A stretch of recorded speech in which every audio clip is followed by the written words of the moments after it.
സോഫ്റ്റ്വെയറും ഗാഡ്ജറ്റ്സും ഒരു എഡിറ്റിന്റെ ക്രെഡിബിലിറ്റിയെ ബാധിക്കുന്നുണ്ടോ? എഡിറ്റിന്റെ ക്രെഡിബിലിറ്റിയെ ബാധിക്കുന്നുണ്ടെന്ന് ഞാൻ വിശ്വസിക്കുന്നില്ല. കാരണം ഈ എഡിറ്റിന്റെ പേർപ്പസ് സെർവ് ചെയ്യുക എന്നുള്ളതാണ്. ഇപ്പം പ്രീമിയറിൽ സിനിമ എഡിറ്റ് ചെയ്യാൻ പറ്റുമോ എന്ന് ചോദിക്കുന്നവരുണ്ട്. അവരോട് നല്ല സൂക്ഷിക്കാൻ പറ്റുന്ന ഒരു ഐറ്റമാണ്. കാരണം വിഷ്വൽ എഫക്ട്സും എഡിറ്റും കളർ കറക്ഷനും എല്ലാം എഡിറ്റിലാണ് പറയപ്പെടുന്നത്. ഈ ഫംഗ്ഷൻസിലൊക്കെ പോകുമ്പോൾ എഡിറ്ററാന്ന് പറയുമ്പോൾ അതെന്താന്ന് ചോദിക്കലും അത്യാവശ്യമായിട്ട് ആരോ കല്യാണം കഴിക്കാൻ നിൽക്കുമ്പോഴത്തേക്ക് ഇവിടെ ചർച്ച ചെയ്യാൻ പറ്റിയൊരു മെറ്റീരിയലാണെന്ന് തോന്നുന്നില്ല. സിനിമയുടെ ഒരു കള്ളത്തരവും ഇപ്പൊ കുറച്ചൊക്കെ അറിയാമെങ്കിലും ഈ കുഞ്ഞിരാമായണത്തിന് മുമ്പ് അപ്പോ ബേസിലായിട്ട് CET ലൈഫില് ബേസിൽ ആക്ച്വലി അഭിനയിച്ചിട്ടുണ്ട്. എനിക്ക് അങ്ങനെ ബേസിൽ രാമായണത്തിന് മുമ്പും ശേഷവും ബേസിൽ വന്നിട്ടുള്ള മാറ്റങ്ങൾ എന്തെങ്കിലും ഞങ്ങളുടെ എല്ലാ ഇടയിലും ഒരുപക്ഷെ ഏറ്റവും കൂടുതൽ ആ ബേസിലൂടെ രാമായണത്തിൽ അഭിനയിപ്പിച്ചിട്ടുമില്ലേ? ഞാനാണ് ആര്യയുടെ ഗൂഗിളിന്റെ ഭാഗത്ത് നിന്ന് അങ്ങനത്തെ ചില പേരില്ലായ്മ ഉണ്ട്. കാരണം ചോദിച്ചില്ലെങ്കിൽ അമ്മയ്ക്ക് ഞാൻ ചെയ്യുന്നത് ഇഷ്ടമായിരിക്കും. അച്ഛനൊരു പക്ഷെ എനിക്ക് തോന്നുന്നു അങ്ങനെ അല്ലായിരിക്കും. അച്ഛൻ എല്ലാം എൻ്റെ അടുത്ത് ഓരോന്നായിട്ട് ചോദിച്ചാൽ പോലെ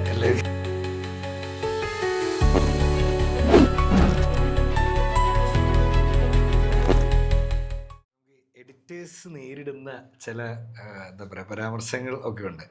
അതിനകത്തിപ്പോൾ ഒന്നാണ് ഈ പറഞ്ഞ പോലെ നീ ഇന്ന സോഫ്റ്റ്വെയറിലല്ലേ നീ എഡിറ്റ് ചെയ്യുന്നത്, നിനക്ക് ഇതല്ലേ അറിയുള്ളൂ, നീ മൊബൈലിലല്ലേ എഡിറ്റ് ചെയ്യുന്നത്. അപ്പോൾ സോഫ്റ്റ്വെയറും ഗാഡ്ജറ്റ്സും ഒരു എഡിറ്റിൻ്റെ ക്രെഡിബിലിറ്റിയെ ബാധിക്കുന്നുണ്ടോ? ഇല്ല, എഡിറ്റിന്റെ ക്രെഡിബിലിറ്റിയെ ബാധിക്കുന്നുണ്ടെന്ന് ഞാൻ വിശ്വസിക്കുന്നില്ല. കാരണം ഇപ്പം നമ്മൾ എന്ത് ചെയ്താലും ഇപ്പം മൂവി മേക്കറിൽ ചെയ്താലും അൾട്ടിമേറ്റ്ലി അതെ, അതായത് എഡിറ്റിന്റെ പേർപ്പസ് സെർവ് ചെയ്യുക എന്നുള്ളതാണ്. അതായത് ഇത് കഴിഞ്ഞിട്ട് ഇത് വരണം, ഇത് ഇന്ന സ്ഥലത്ത് കട്ടായിട്ട് അടുത്തതിലേക്ക് കയറണം എന്നുള്ളതാണല്ലോ ഇതിന്റെ പരിപാടി. അപ്പം അതിപ്പോൾ ഏത് ചെയ്യുകയാണെങ്കിൽ എനിക്ക് തോന്നുന്നു ഇപ്പം ഞാൻ പ്രീമിയറാണ് ഉപയോഗിക്കുന്നത്. ഇപ്പം എനിക്ക് തോന്നുന്നു പ്രീമിയർ ഒരു കാലത്ത് കല്യാണം എഡിറ്റ് ചെയ്യുന്ന ഒത്തിരി പ്രീമിയറിലായിരുന്നു. ഇപ്പം പ്രീമിയറിൽ സിനിമ എഡിറ്റ് ചെയ്യാൻ പറ്റുമോ എന്ന് ചോദിക്കുന്നവരുണ്ട്. അവരോട് എനിക്ക് തോന്നുന്നു ഉത്തരം പറയാതിരിക്കുന്നതായിരിക്കും നല്ലത്. കാരണം അവരുടെ ആ അറിവ് അവർ കൈവെക്കുന്നതായിരിക്കും നല്ലത്. കാരണം അത് നല്ല സൂക്ഷിക്കാൻ പറ്റുന്നൊരു ഐറ്റമാണ്. കാരണം നമുക്ക് എന്ത് ചെയ്യാൻ പറ്റും? കാരണം ഇതിനകത്ത് വരുന്ന അഡ്വാൻസ്മെന്റ്സും ഇതിനകത്തെ കാര്യങ്ങളും അതും കാരണം ഈ സിനിമയിൽ എന്തോ ആണ് നമ്മളിപ്പോൾ എന്ത് തരം സിനിമയാണ് ചെയ്യുന്നത്, അതിനകത്ത് എന്താണ് ഇപ്പം ചിലപ്പോൾ ആൾക്കാർക്ക് ഇപ്പോൾ ഒത്തിരി തരം കൺഫ്യൂഷൻ ഉണ്ട്. ഇപ്പോൾ ഒത്തിരി ബ്രിഡ്ജിങ് നടക്കുന്നുണ്ട് ഈ പ്രോസസ്സ്. കാരണം ഇപ്പോൾ വിഷ്വൽ എഫക്ട്സും എഡിറ്റും കളർ കറക്ഷനും എല്ലാം എഡിറ്റിലാണ് പറയപ്പെടുന്നത്. കാരണം ഇപ്പം എഡിറ്റ് ചെയ്യുമോയെന്ന് ചിലർ ചോദിക്കുമ്പോഴത്തേക്ക് അവർ കളർ ചെയ്യുമോയെന്നും കൂടെ ഉദ്ദേശിക്കുന്നത്. അതിപ്പോൾ എനിക്കങ്ങനെ മനസ്സിലാക്കാൻ അറിയത്തില്ല. കാരണം ഞാനിത് രണ്ടായിട്ടാണ് കാണുന്നത്. അപ്പം അത് നമുക്ക് എന്ത് ചെയ്യാൻ പറ്റും? കാരണം ഇപ്പോൾ ഒത്തിരി മൾട്ടി ടാലന്റഡ് ആയിട്ടുള്ള ആൾക്കാർ നമ്മുടെ ഇടയിൽ ഉള്ളതുകൊണ്ട് അവരിത് പലതും ചെയ്യുന്നതുകൊണ്ട് ഈ ജോലി അല്ലാതാവുന്നില്ല എന്നാണ് എനിക്ക് തോന്നുന്നത്. അപ്പം അത് ക്രെഡിബിലിറ്റി എനിക്ക് അറിയത്തില്ല. പക്ഷെ ഇതൊക്കെ അറിയുന്നത് രസമാണ് ഉറപ്പായിട്ടും. അതായത് എനിക്കിപ്പോൾ കുറച്ച് കളറും കൂടെ അറിയാമെങ്കിൽ നല്ല രസമാണ്. കാരണം എനിക്കിപ്പോൾ ഇച്ചിരി ഓഫ് ആയിട്ടിരിക്കുന്ന ഒരു ഫുട്ടേജും കൂടെ കറക്റ്റ് ചെയ്തിട്ട് എൻ്റെ എഡിറ്റ്. കാരണം നമ്മളിപ്പോൾ ജഡ്ജ് ചെയ്യുമ്പോഴത്തേക്ക് ഫൈനൽ ഔട്ട് ജഡ്ജ് ചെയ്യുമ്പോഴത്തേക്ക് നമുക്ക് ഇതെല്ലാം കൃത്യമായിട്ടിരുന്ന കുറച്ചുകൂടെ രസമാണല്ലോ, കുറച്ചുകൂടെ കൃത്യമാണല്ലോ. അപ്പം അതിൻ്റെ ഒരു കാര്യം തന്നെ ഉള്ളൂ എന്നാണ് എനിക്ക്. ഇപ്പോൾ നമ്മൾ ഇടയ്ക്ക് കേൾക്കുന്ന വാർത്തയാണ് ഇന്ന സിനിമയിൽ ഇന്ന ഷോട്ട് ഐഫോണിലാണ് എടുത്തിരിക്കുന്നത്, നമ്മൾ ഫോൺ യൂസ് ചെയ്യുന്നതൊക്കെ. ഇപ്പം നമ്മൾ നോക്കുമ്പോൾ ഇപ്പം ഡാവിഞ്ചി ഇപ്പോൾ ഐപാഡിൽ ഇപ്പോൾ അവൈലബിൾ ആയി തുടങ്ങിയിട്ടുണ്ട്. കുറച്ചായി തോന്നുന്നു. അതുപോലെ എഡിറ്റിംഗ് സോഫ്റ്റ്വെയർസ് ഇപ്പോൾ കുറച്ചുകൂടെ കമ്പാരിറ്റീവ് ആയിട്ട് ഐപാഡിൽ കുറച്ചുകൂടെ പ്രൊഫഷണൽ സോഫ്റ്റ്വെയർസ് കിട്ടുന്നുണ്ട്. ഇനി വിത്തിൻ നോ ടൈം അത് മൊബൈലിലേക്ക് വരുമായിരിക്കും. അപ്പോൾ ചേട്ടൻ്റെ ഒരു ഒബ്സർവേഷനിൽ അങ്ങനെ ഒരു പോസിബിലിറ്റി ഉണ്ടോ? മൊബൈലിൽ തന്നെ ഷൂട്ട് ചെയ്ത് എഡിറ്റ് ചെയ്ത് ഇറങ്ങുന്ന ഫീച്ചർ സിനിമകൾ അത് കാണുമായിരിക്കും. അത് കുഴപ്പമില്ല. എനിക്കിത് ചെയ്യാൻ ഇച്ചിരി പാടായതുകൊണ്ട് ഞാനിപ്പോൾ അതിൻ്റെ ഒരു ബുദ്ധിമുട്ടുണ്ടെന്നുള്ളത്. കാരണം എനിക്ക് തോന്നുന്നു എഡിറ്റേഴ്സ് പലരും എനിക്ക് തോന്നുന്നു കുറച്ചുകൂടെ വലിയ സ്ക്രീനിൽ കണ്ട് ചെയ്യാനായിരിക്കും അവർ പ്രിഫർ ചെയ്യുന്നത്. പക്ഷെ നമ്മളിപ്പോൾ ഈ പറയുന്ന പോലെ ഇപ്പോൾ മൈക്രോ ഡ്രാമ എന്നൊക്കെ പറയുന്ന സാധനങ്ങളൊക്കെ വരുന്നുണ്ട്. അപ്പം അതെന്ന് പറയുന്ന വേർട്ടിക്കൽ ഫോമാറ്റിലുള്ള 2 മിനിറ്റ് വരുന്ന സിനിമാറ്റിക് ആയിട്ടുള്ള കഥ പറച്ചിൽ പരിപാടിയാണ്. അപ്പം അത് ഉറപ്പായിട്ടും വലിയ സ്ക്രീനിൽ കണ്ട് ജഡ്ജ് ചെയ്തുകൊണ്ട് കാര്യമില്ല. കാരണം അത് ഫോണിലാണ് ഒരു വലിയ കമ്മ്യൂണിറ്റി കാണാൻ പോകുന്നത്. അപ്പോൾ അങ്ങനെയാണെങ്കിൽ അതിനെ ഫോണിലും കൂടെ നമ്മൾ ചെക്ക് ചെയ്ത് പോകണമെന്ന് തോന്നുന്നു. കാരണം ഇപ്പം ഞാൻ തന്നെ റീലിൽ ഏതോ കണ്ടതാണ്, ഇപ്പോൾ പല പാട്ടുകളും ഷൂട്ട് ചെയ്യുമ്പോഴത്തേക്കും സെൻറ്റർ കോമ്പോസിഷനൊക്കെ ആണ് ഉപയോഗിക്കുക. അപ്പോൾ ഇതെന്ന് പറയുന്നത് ഈ പാട്ടുകളുടെ പ്രൊമോഷന് വേണ്ടിയിട്ട് ഇത് വേർട്ടിക്കൽ വീഡിയോസ് ആയിട്ട് വരേണ്ടപ്പോൾ ഇത് കറക്റ്റായിട്ട് വരണമല്ലോ. കാരണം വല്ലാതെ നമ്മുടെ ആക്ടറോ ആക്ട്രസോ അങ്ങോട്ടും ഇങ്ങോട്ടും ഒക്കെ പോയി കഴിഞ്ഞാൽ ഇത് വർക്കൗട്ട് ആവണമെന്നില്ല. അപ്പം അതാ ഈ നേരത്തെ പറഞ്ഞ ടാർഗറ്റ് ഓഡിയൻസിന്റെ സംഭവമൊക്കെ ഇതിലാ ഇങ്ങനെ വരുന്നത്. അപ്പം എനിക്ക് തോന്നുന്നു സോഫ്റ്റ്വെയറും ടൂളും ഒക്കെ എനിക്ക് തോന്നുന്നു നമ്മുടെ പേർപ്പസ് എന്തോ ആണെന്നുള്ള പോലെ തന്നെയാണ് ഇരിക്കുന്നത്. കാരണം ഇപ്പം ചില സാധനങ്ങൾ ഇപ്പോൾ ഫോണിൽ ചെയ്താൽ നല്ല രസമാണ്. ഇപ്പോൾ ഫോണിലുള്ള സാധനത്തിനകത്ത് ഒത്തിരി പ്ലഗിൻസ് ഒക്കെ ഉണ്ട്. ഇപ്പം ആ പറയുന്ന പല പ്ലഗിൻസും ചില പെയ്ഡ് സോഫ്റ്റ്വെയർസിനകത്ത് വീണ്ടും പർച്ചേസ് ചെയ്യേണ്ട പോലെ ആയിരിക്കുക. അപ്പോൾ കൺവീനിയൻസ് ആണല്ലോ അത്. എനിക്ക് തോന്നുന്നു ഒരാൾക്ക് 2-3 സാധനം കൂടുതൽ അറിയാമെങ്കിൽ അത്രയും നല്ലതാണെന്നാണ് വിചാരിക്കുന്നത്. എനിക്കിപ്പോൾ ക്യാപ് കട്ട് അതെനിക്ക് അറിഞ്ഞൂടാ, അതെൻ്റെ ഒരു പോരായ്മയായിട്ടാണ് ഞാൻ വിചാരിക്കുന്നത്. ഓക്കെ, ഇപ്പോൾ ചേട്ടൻ പറഞ്ഞ പോലെ തന്നെ ഇപ്പം നമ്മൾ എസ്പെഷ്യലി പണ്ടത്തെ കാലത്തെ ബിഗ് ബഡ്ജറ്റ് സിനിമകൾ എടുക്കുകയാണെങ്കിൽ അതിൽ സോങ് സീക്വൻസ് ആണ് അതിൻ്റെ വൺ ഓഫ് ദ ഹൈലൈറ്റ്. ഇപ്പോൾ പക്ഷേ ബിഗ് ബഡ്ജറ്റ് പടങ്ങളിലെ സോങ്സ് എന്ന് പറഞ്ഞവർക്ക് പ്രൊമോഷൻ യൂസ് ചെയ്യാൻ വേണ്ടിയിട്ടായതുകൊണ്ട് ഒറ്റ സ്ഥലത്ത് ക്യാമറ വെച്ചിട്ട് നടുവിലൊന്ന് കട്ട് ചെയ്യുന്ന പരിപാടിയായിരിക്കും. ഇപ്പോൾ ചേട്ടൻ നേരത്തെ പറഞ്ഞപ്പോൾ ഇപ്പോൾ പ്രീമിയറിൻ്റെ കാര്യം എങ്ങനെ ഫീഡ്ബാക്ക് പറഞ്ഞിട്ട് വരിക, ഈ ക്രൗഡിൻ്റെ ഇടയിൽ അല്ലെങ്കിൽ ഫാമിലി ക്രൗഡിൻ്റെ ഒക്കെ ഇടയിൽ അല്ലെങ്കിൽ ഫംഗ്ഷൻസിനൊക്കെ പോകുമ്പോൾ എഡിറ്ററാന്ന് പറയുമ്പോൾ അതെന്താണെന്ന് ചോദിക്കലും അതിൻ്റെ പരിപാടികളൊക്കെ ഉണ്ടായിരുന്നു. ഞാൻ അധികം ഫംഗ്ഷന് പോകാറില്ല, അപ്പൊ ആ പ്രശ്നം വരുന്നില്ല എന്ന് തോന്നുന്നു. എനിക്ക് തോന്നുന്നു പോയാൽ ചിലപ്പോൾ വരുമായിരിക്കും, പണ്ട് പോയപ്പോൾ ചിലപ്പോൾ ചോദിച്ചിട്ടുണ്ടായിരിക്കും. പിന്നെ എനിക്ക് തോന്നുന്നു അത്യാവശ്യമായിട്ട് ആരോ കല്യാണം കഴിക്കാൻ നിൽക്കുമ്പോഴത്തേക്ക് ഇവിടെ ചർച്ച ചെയ്യാൻ പറ്റിയൊരു മെറ്റീരിയൽ ആണെന്ന് തോന്നുന്നില്ല. അതുകൊണ്ട് മാക്സിമം പോകാതിരിക്കുന്നതായിരിക്കും നല്ലത്. ഓക്കെ, ശരി. അപ്പോൾ നമുക്ക് എന്താണെങ്കിലും ഇതിൽ കുറച്ച് സംഭവങ്ങൾ എഴുതിയിട്ടുണ്ട്. ഓരോ ലോട്ടിലും ചില പേരായിരിക്കാം അല്ലെങ്കിൽ എന്തെങ്കിലും സബ്ജക്റ്റ് ആയിരിക്കാം. അതെടുത്ത് കഴിഞ്ഞിട്ട് സംസാരിക്കാന്നുള്ളത്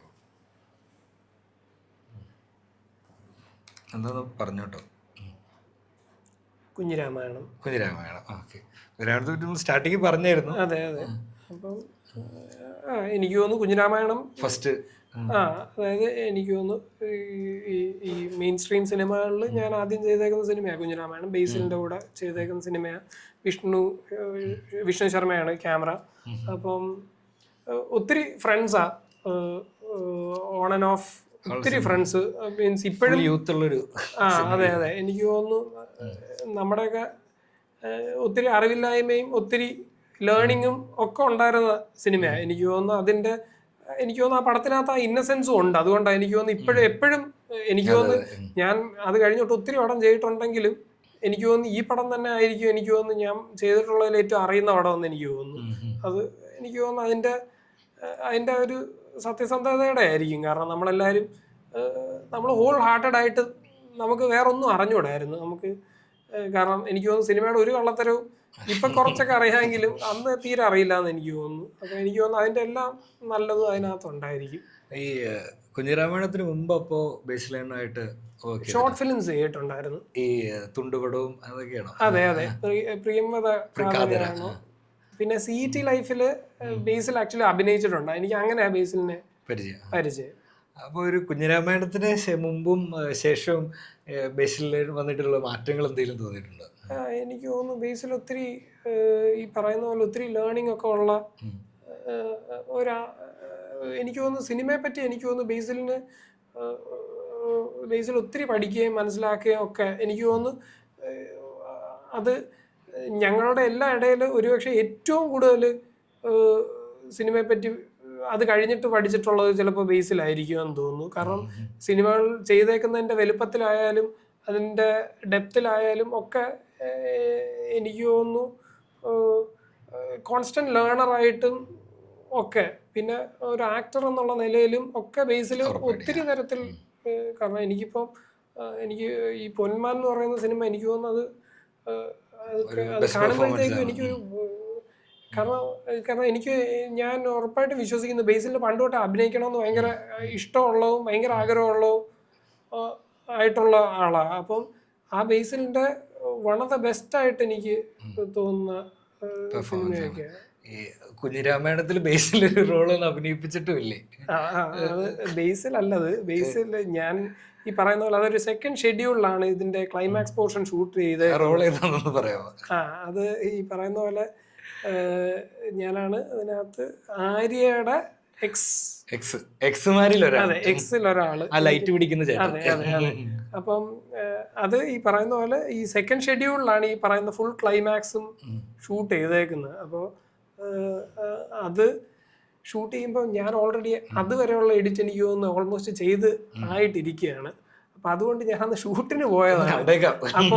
അപ്പോ വിഷ്ണു ശർമ്മയാണ്, DOP ശർമ്മയാണ് എൻ്റെ അടുത്ത് പറഞ്ഞ് ഒരു കാര്യം ചെയ്യ്, ഇവന് ലൈറ്റ് കൊടുക്കുക, അതാകുമ്പോൾ എനിക്ക് വേണ്ട പോലെ ആ ഫ്ലെയർ വരുന്ന പോലെ ഇത് പിടിക്കുമെന്ന് പറഞ്ഞു. അപ്പൊ അതൊരു ഷോട്ടിന്റെ കാര്യമല്ലേ എന്ന് ഞാൻ വിചാരിച്ചു. പക്ഷെ അതൊരു ഷോട്ടല്ല, 4 ദിവസം ഒരേ ഷർട്ടും പാൻറ്റും ഇട്ടിട്ടുള്ള കണ്ടിന്യൂറ്റി പോലെ ഉള്ളൊരു പരിപാടിയായിരുന്നു.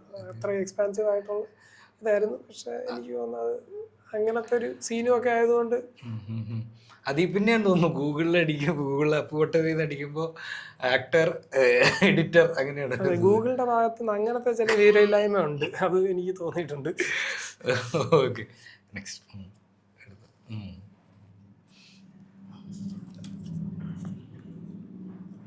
നാരായണ ഭട്ടതിരി. എന്താണ് ഫാദറിനെ കുറിച്ച്? അച്ഛനെ പറ്റി ഇപ്പൊ എന്താണ് എനിക്ക് തോന്നുന്നു, അച്ഛൻ കാലിഗ്രഫി എപ്പോഴും അങ്ങനെ അതൊരു ആർട്ടിലേക്കുള്ള ഒരു ചായ്വ് വരാൻ അങ്ങനത്തെ എന്തെങ്കിലും ഇൻഫ്ലുവൻസ് ഒക്കെ ഉണ്ടായിട്ടുണ്ടോ? എനിക്ക് തോന്നുന്നു അച്ഛൻ്റെ ജനറൽ ആയിട്ടുള്ള ആർട്ടിന്റെ ടേസ്റ്റ് ഒരു പക്ഷെ എൻ്റെ ജീനിലും ഉറപ്പായിട്ടും കാണുമായിരിക്കുമല്ലോ. അത് പക്ഷെ അച്ഛൻ ചെയ്യുന്നത് ഞാൻ ചെയ്യുന്നത് കംപ്ലീറ്റ്ലി ഡിഫറെൻ്റ് ആണെന്നാണ് എനിക്ക് തോന്നുന്നത്. ഇത് ഈ ആർട്ടിന്റെ ആ കാറ്റഗറിയിൽ പെടുത്താന്നുള്ളതല്ലാതെ ഇപ്പൊ എഡിറ്റ് ആണെങ്കിലും ഡയറക്ഷൻ ആണെങ്കിലും കാലിഗ്രഫി ആണെങ്കിലും ഡിസൈനിങ് ആണെങ്കിലും ഒരു ബന്ധമില്ല ഞാനാണ് തോന്നുന്നത്. അപ്പോൾ അച്ഛൻ ഈ പറയുന്ന പോലെ എനിക്ക് തോന്നുന്നു എൻ്റെ ഒരു someone I look up to, ഇപ്പം നമ്മുടെ ഒരു ഇൻസ്പിറേഷൻ ഒക്കെ പറയുന്ന പോലത്തെ ഒരു ഫിഗറാണ്. എഡിറ്റിംഗിലേക്ക് പോകുന്നു പറഞ്ഞപ്പോൾ ഞാൻ എന്തിലേക്ക് പോകുന്നു എന്ന് പറഞ്ഞാലും സമ്മതിക്കുന്ന ഒരു പ്രത്യേക ഒരു രക്ഷപ്പെടണമെന്നും അതിനെപ്പറ്റിയും അവിടെ സംസാരം ഉണ്ടെന്ന് തോന്നുന്നില്ല. എനിക്ക് തോന്നുന്നു ഇഷ്ടമുള്ളത് ചെയ്യുക, സന്തോഷമായിട്ടിരിക്കുക എന്നുള്ളതാണ് അവിടുത്തെ ഒരു ഐഡിയ എന്ന് തോന്നുന്നു. അപ്പോൾ അച്ഛനാണെങ്കിലും അമ്മയാണെങ്കിലും അവരങ്ങനത്തെ ആൾക്കാരാണ്. അപ്പോൾ അതുകൊണ്ട് ഫീഡ്ബാക്ക് ഒക്കെ പറയാറുണ്ടോ ഞാൻ ചോദിക്കാറില്ല, എനിക്ക് ചോദിക്കുന്ന അനുസരിച്ചേ പറയാറുള്ളൂ എന്ന് തോന്നുന്നു. അതുകൊണ്ട് വലിയ സേഫ് അല്ല ഇപ്പൊ അമ്മയോട് ഞാനൊന്നും ചോദിച്ചില്ലെങ്കിൽ അമ്മയ്ക്ക് ഞാൻ ചെയ്യുന്നത് ഇഷ്ടമായിരിക്കും. അത് അമ്മയാണല്ലോ, അത് അതിപ്പം അത് വേറൊരു ഇക്വേഷൻ ആണല്ലോ. അച്ഛൻ ഒരു പക്ഷെ എനിക്ക് തോന്നുന്നു അങ്ങനെ അല്ലായിരിക്കും. അച്ഛൻ ചിലപ്പോൾ ഞാനൊരു കൂറപ്പടം എടുത്ത് അത് കൂറാണെന്നുള്ള അഭിപ്രായം ഉണ്ടായിരിക്കും. പിന്നെ ഞാൻ വെറുതെ എന്തിനാ അതിപ്പോ കേൾക്കുന്നതെന്നുള്ളൊരു സേഫ് പിടിക്കുന്നത്.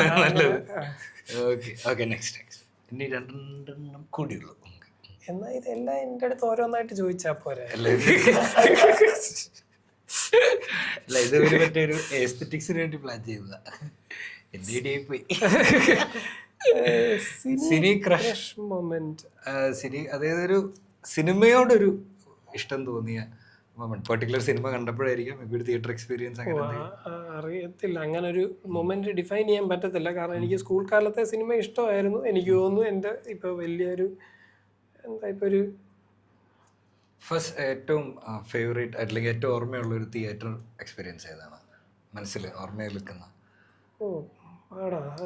ഓർമ്മയിലുള്ള തിയേറ്ററിക്കൽ എക്സ്പീരിയൻസ് എനിക്കിപ്പം ഈ പറയുന്ന പോലെ ഈ ഐമാക്സ് ഞാൻ ആദ്യമായിട്ട് കാണാൻ ഹൈദരാബാദ് പോയിട്ടാണ് ഞാൻ ഐമാക്സ് ആദ്യമായിട്ട് കാണുന്നത്. ഞാൻ മിഷൻ ഇമ്പോസിബിൾ ഗോസ്റ്റ് പ്രോട്ടോക്കോളും journey to the mysterious island, അതൊരു 3D journey to the centre of the എർത്തിന്റെ second part, journey to the mysterious island. ഈ രണ്ടും ഞാൻ ഒരേ ദിവസമാണ് കാണുന്നത്. അത് എനിക്ക് തോന്നുന്നു അത് ഐമാക്സിൽ കാണുന്നത്. എനിക്ക് തോന്നുന്നു അത് എനിക്ക് തോന്നുന്നു ഒരു 10-22 വയസ്സോ 23 വയസ്സോ ഉള്ളപ്പോഴെന്തോ ആണ് ഇത് കാണുന്നത്. എനിക്ക് തോന്നുന്നു അതുവരെ കണ്ട സിനിമ അത്രയും അല്ലായിരുന്നു, ഇതായിരുന്നു എന്നുള്ള പോലത്തെ വലിയ സംഭവം. അതെ അതൊരു അന്ന് ഇവിടെ ഇല്ല, അന്ന് കേരളത്തിലും ഇല്ല, ഇല്ല. ഐമാക്സ് ഇല്ല. ഇല്ല അപ്പൊ അതുകൊണ്ടാണ് ഹൈദരാബാദ് പോയി കണ്ടത്. ഹൈദരാബാദ്. എന്റെ ഫ്രണ്ട് ഈ അരുൺ അവിടെ എന്തോ ഒരു വർക്ക് റിലേറ്റഡ് ആയിട്ട് എന്തോ അരുൺ അവിടെ ആയിരുന്നെന്ന് തോന്നുന്നു. അപ്പൊ എനിക്ക് അരുണിന്റെ അടുത്ത് പോകാൻ പറ്റുമെന്നോ അങ്ങനെ എന്തോ ഒരു സാഹചര്യം ഉണ്ടായിരുന്നു. അപ്പൊ അങ്ങനത്തെ എന്തോ ഒരു സംഭവം കണക്ക് കൂട്ടിയിട്ടാണ് പോയത്. എനിക്കൊരു വലിയൊരു എനിക്ക് തോന്നുന്നൊരു എൻ്റെ ഒരു ലൈഫ് ചേഞ്ചിങ് എക്സ്പീരിയൻസ്, ഒരു സിനിമ എക്സ്പീരിയൻസ് ആയിരിക്കും. കാരണം ഒരുപക്ഷെ എനിക്ക് ഈ 3D ഒന്നും കണ്ട അത്ര ഓർമ്മയില്ല.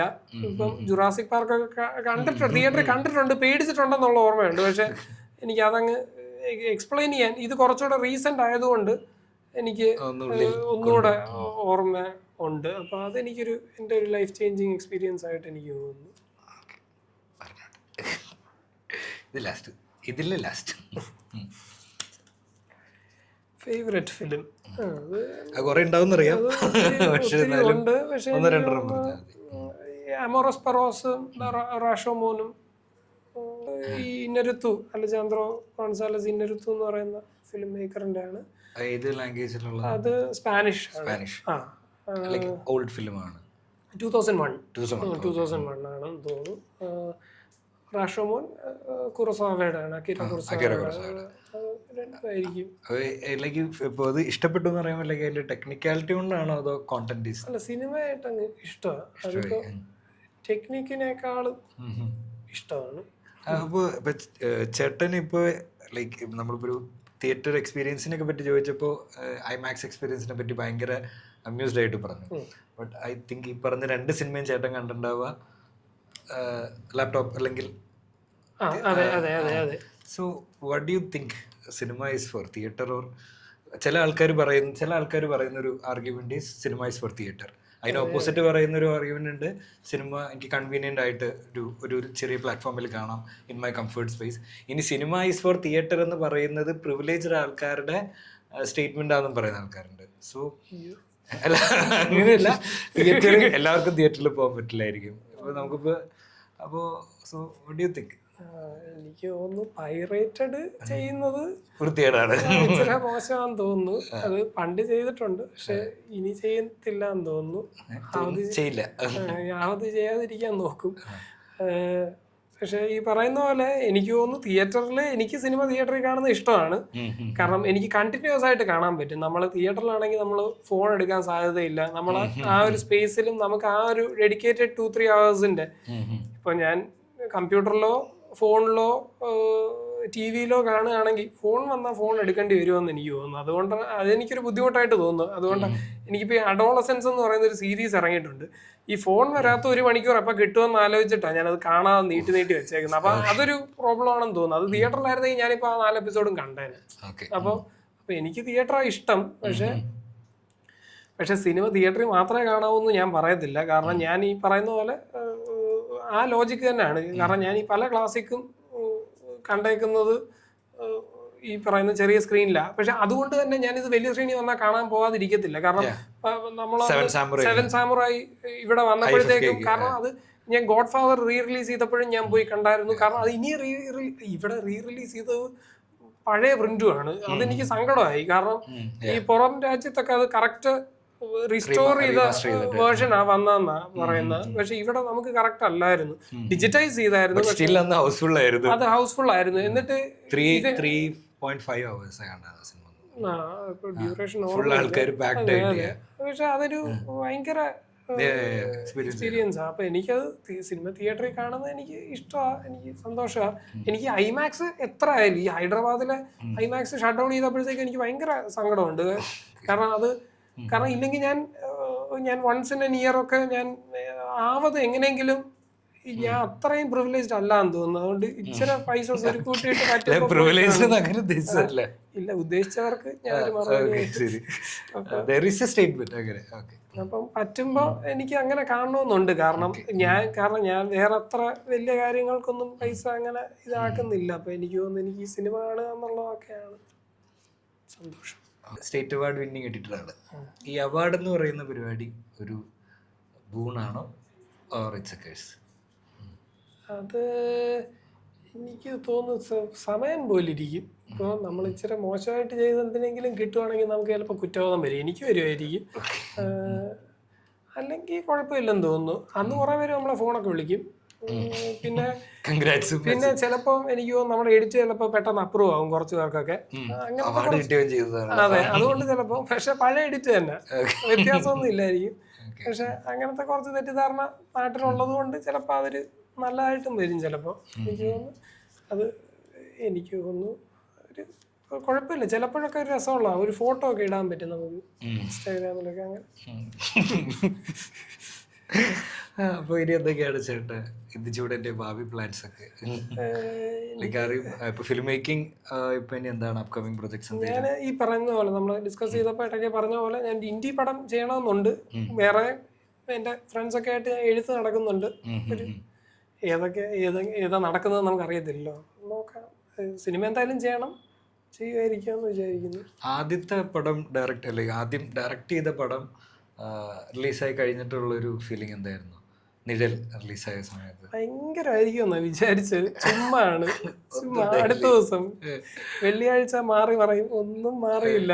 അതേപോലെ തന്നെ എനിക്ക് ഞാൻ സത്യത്തിൽ നിഴലിന്റെ തിയേറ്ററിക്കൽ ഔട്ടിൽ ഞാൻ അത്ര ഹാപ്പി അല്ലായിരുന്നു. കാരണം എനിക്ക് കുറച്ചുകൂടെ വർക്ക് ചെയ്യാൻ ടൈം വേണമായിരുന്നു. അപ്പം അതുകൊണ്ട് ഞാനത് വർക്ക് ചെയ്യുന്നതിന്റെ പരിപാടി ഞാൻ പിന്നെയും ചെയ്യുന്നുണ്ടായിരുന്നു. അതുകൊണ്ട് എനിക്കതൊരു ഓവർലി എക്സൈറ്റഡ് ആവോ ഓവർലി അങ്ങനൊന്നും ഉണ്ടായില്ലെന്ന് തോന്നുന്നു. എനിക്ക് തോന്നുന്നു എന്റെ ഒരു സങ്കല്പത്തിലുള്ള പോലത്തെ അങ്ങനെ അല്ലായിരുന്നു സങ്കല്പത്തിലുള്ള ഭയങ്കരമായിരുന്നു ഈ സിനിമയിലൊക്കെ കാണുന്ന പോലെ. പക്ഷെ അങ്ങനൊന്നും ഉദയഭാനുവിനെ പോലായിരുന്നു തോന്നുന്നു. വെറുതെ ഒരിടത്ത് മൂലയിലിരിക്കുവായിരുന്നു തോന്നുന്നു. വേറെ ആരും മറ്റേ അങ്ങനെ സരോജ് കുമാർ ഒന്നും പറഞ്ഞില്ലെന്ന് തോന്നുന്നു. എനിക്ക് തോന്നുന്നു പുള്ളിക്കാരൻ ഷൂട്ടിലായിരുന്നു. അപ്പൊ പുള്ളിക്കാരൻ എന്നെ വിളിച്ചിട്ട് സംസാരിച്ചു. അപ്പോൾ like even though it was your first film, the set was like Kunchacko Boban, Nayanthara. Again ഈ പറഞ്ഞ എഡിറ്റിംഗ് റൂമിൽ നിന്നൊരു സെറ്റിലേക്ക് വരുമ്പോൾ ഒരുപാട് പേരെ ഡീൽ ചെയ്യണം. അതൊക്കെ എങ്ങനെ ഉണ്ടായിരുന്നു എക്സ്പീരിയൻസ്? പാടാ, പക്ഷെ കുഴപ്പമില്ല. നമുക്ക് ഇത് ചെയ്യാൻ ഇഷ്ടമുള്ളതുകൊണ്ട് നമ്മളെ ചിലപ്പോൾ അറിയത്തില്ല. നമ്മളൊരു ടാസ്ക് ഓറിയന്റഡ് ആയിട്ടാണല്ലോ ചിലപ്പോൾ അതിനെ കാണുന്നത്. അപ്പോൾ നമുക്ക് അത് തീർക്കുക എന്നുള്ളതുകൊണ്ട് വലിയ കുഴപ്പമില്ല. അല്ലെങ്കിൽ ചിലപ്പോൾ പക്ഷേ എനിക്ക് തോന്നുന്നു എനിക്ക് ഒത്തിരി ആൾക്കാരെ കാണുന്നതൊക്കെ, ഞാൻ തിയേറ്ററിൽ ഒത്തിരി ആൾക്കാരെ കാണുന്നുണ്ടെങ്കിൽ അവരാരും എന്നെ കാണുന്നില്ല, നേരെ നോക്കുമല്ലോ. അപ്പോൾ എനിക്ക് മറ്റേതിപ്പോൾ നമ്മളെ ചിലപ്പോൾ നോക്കുക, അതൊരു ബുദ്ധിമുട്ടായിട്ട് തോന്നുന്നു. പക്ഷെ കുഴപ്പമില്ലെന്ന് തോന്നുന്നു, മാനേജ് ചെയ്തായിരുന്നു. ഇനി ഞാൻ ചോദിക്കാൻ പോകുന്ന ചോദ്യം ചേട്ടൻ തന്നെ കേട്ടായിരിക്കും. ബട്ട് സ്റ്റിൽ നമ്മുടെ ഈ ഒരു ചാനൽ പ്ലാറ്റ്ഫോമിൻ്റെ പേര്, നമ്മുടെ ഈ പ്ലാറ്റ്ഫോമിൻ്റെ പേര് ഫിലിം ഓറ എന്നാണ്. ഓക്കെ, അപ്പം ലൈഫിലൊരു ഫിലിം ഓറ മൊമെൻറ്റ്, അതായത് ലൈഫിൽ ഏതൊരു പെർട്ടിക്കുലർ മൊമെൻറ്റ് ഓക്കെ ഇത് ഹാപ്പൻ ചെയ്തപ്പോൾ okay this should be in A film എന്ന്, അല്ലെങ്കിൽ this feels like A film എന്ന് തോന്നിയൊരു മൊമെൻറ്റ്? എല്ലാം തോന്നുന്നു പറയരുത്, ഒരെണ്ണം പറയണം. ഇല്ല, എല്ലാം നല്ല വളരെ ചുരുക്കമേ തോന്നുന്നു. പക്ഷെ അത് ഏതാന്നുള്ളത് ആലോചിക്കുന്നത്. അതില്ലെങ്കിൽ ഞാൻ ഏതെങ്കിലും പടത്തിൽ എടുക്കുമ്പോ കണ്ടാ പോരെ. ഇവിടെ പറഞ്ഞു വെറുതെ ആ സീൻ വെറുതെ മെനക്കേടാക്കണം. സ്പോയിലർ ഇല്ലാതെ പറഞ്ഞോളൂ. എനിക്കങ്ങ് പെട്ടെന്ന് അങ്ങ് കിട്ടുന്നില്ല. എനിക്ക് തോന്നുന്നു ഇല്ല, എനിക്ക് തോന്നുന്നു ചിലപ്പോൾ എൻ്റെ സിനിമയിൽ അത് വരുമായിരിക്കും. അങ്ങനത്തെ ഒരു മൊമെന്റ് അത്രയും എന്നെ ഇത് ചെയ്തിട്ടുണ്ടെങ്കിലേ, അങ്ങനെ ഒരു ഫിലിം ഓറ മൊമെന്റ് ഉണ്ടെങ്കിൽ ഫിലിമി അടിക്കാതെ പിടിക്കാം. ചേട്ടാ, all the best. Thank you so much for spending time with us.